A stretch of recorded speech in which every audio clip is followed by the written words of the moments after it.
Hello student, कैसे हैं आप लोग। आज हम class 8 CBSE polity chapter 5 judiciary system लो न्यायपालिका चैप्टर के अंतर्गत ये आज हम पार्ट 3 के बारे में विस्तृत रूप से जानेंगे। Does everyone have access to the court? क्या हर व्यक्ति अदालत की शरण में जा सकता है? नहीं जा सकता है। इसी के बारे में हम जो लोकतांत्रिक देश के अंतर्गत किस तरह से जनता है, गरीब तबका है, लेबरर है, फार्मर्स है, जो गरीब होते हैं उनको और अशिक्षित होने के कारण वो वहाँ पर नहीं पहुँच पाते हैं। बहुत सारे हमारे देश में न्याय से वंचित रह जाते हैं। उसके बहुत सारे कारण होते हैं जो हम यहाँ पर डिटेल में जानेंगे। In principle all citizen of India can access the court in this country. This implies that every citizen has a right to justice through the court. सिद्धांततः हम भारत के सभी नागरिक देश के न्यायालयों की शरण में जा सकते हैं। इसका अर्थ यह है कि प्रत्येक नागरिक को अदालत के माध्यम से न्याय मांगने का अधिकार, right to justice through the court, अधिकार है। As you read earlier, the court play very significant role in protecting our fundamental right. If any citizen believe that their right are being violated, then they can approach the court for justice to be done. यहाँ कहने का अर्थ ये हुआ है कि आपने जैसे पिछले चैप्टर में पढ़ा था कि किस तरह से हमारे जो मौलिक अधिकार है वो छीने जाते हैं किसी व्यक्ति द्वारा, किसी स्टेट द्वारा, सरकार द्वारा। तो निश्चित रूप से उनको पाने के लिए हमें कोर्ट में जाना होगा। और यहाँ पर ऐसे earlier the court play a very significant role in protecting our fundamental right.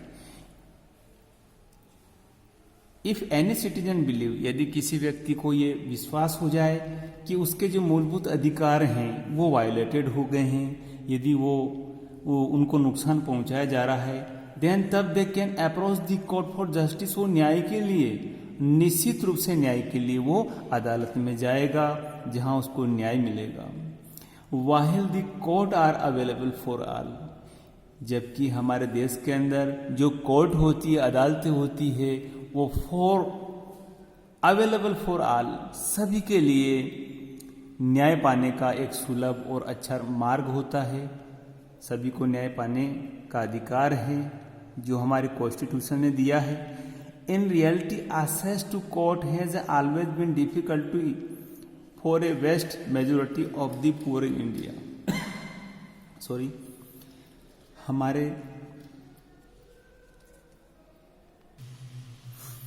In reality access to court has always been difficult for a vast majority of the poor India.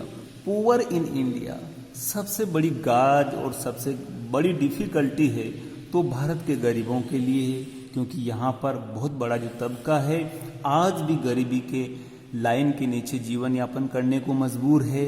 इसके पीछे बहुत सारी खामियां हैं जो हम अन्य चैप्टर में जानेंगे। तो यहाँ पर यही बताया गया कि वास्तव में गरीबों के लिए अदालत में जाना काफ़ी मुश्किल साबित होता है। कानूनी प्रक्रिया में न केवल काफ़ी पैसा और कागजी कार्रवाई की ज़रूरत पड़ती है। Legal procedure involve A lot of money. कानूनी जो प्रक्रियाएं हैं इन्वॉल्व के लिए ए लॉट ऑफ मनी, बहुत सारा पैसा और पेपर वर्क की ज़रूरत होती है, as well as take up a lot of time, और उसके लिए बहुत सारा समय की ज़रूरत, बहुत सारा समय और पैसा लगता है। For a poor person we can not read and whose family depend on a daily wage, the idea of going to court to get justice often seem remote। यहाँ पर अगर कोई गरीब आदमी पढ़ना लिखना नहीं जानता है और पूरा परिवार दिहाड़ी मजदूरी चलता है तो अदालत में जाने और इंसाफ पाने की उम्मीद उसके लिए एक बहुत बड़ी मुश्किल होती है।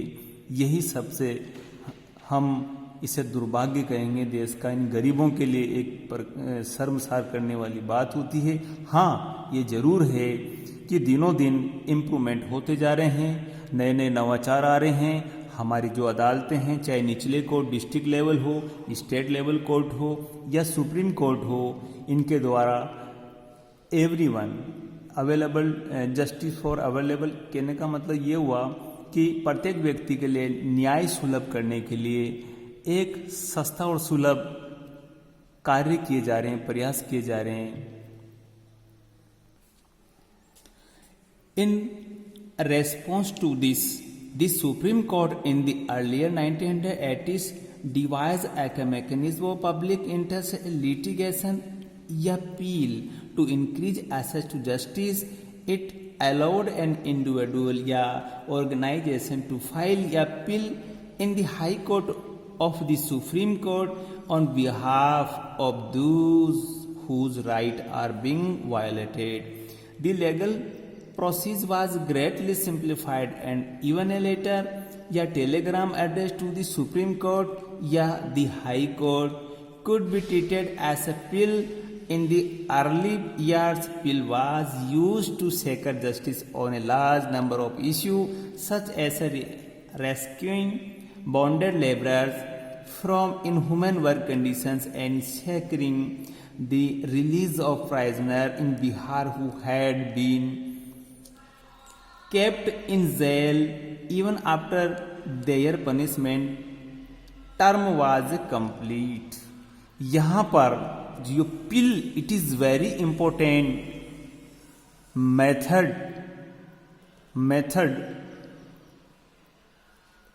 पिल, जिसे हम organise to file a PIL का निर्माण किया गया। पिल को हम पब्लिक इंटरेस्ट लिटिगेशन के नाम से जानते हैं। ये हमारी सुप्रीम कोर्ट और निचले अदालतों में इसको लागू किया गया है। अब 1980 के दशक में सर्वोच्च न्यायालय ने पीएलआई की व्यवस्था की। इस तरह सर्वोच्च न्यायालय ने न्याय तक ज़्यादा से ज़्यादा लोगों की पहुंच स्थापित करने के लिए प्रयास किया। न्यायालय ने किसी भी व्यक्ति, संस्था को ऐसे लोगों की ओर से जनहित याचिका दायर करने का अधिकार दिया है जिनके अधिकारों का उल्लंघन हो रहा है। वह उक्त याचिका उच्च न्यायालय या सर्वोच्च न्यायालय में दायर कर सकते हैं। न्यायालय ने कानूनी प्रक्रिया को बेहद सरल बना दिया है। अब सर्वोच्च न्यायालय या उच्च न्यायालय, अब सर्वोच्च न्यायालय, सुप्रीम कोर्ट और जो निचले कोर्ट हैं, हाई कोर्ट है, could be treated as a PIL. इसके द्वारा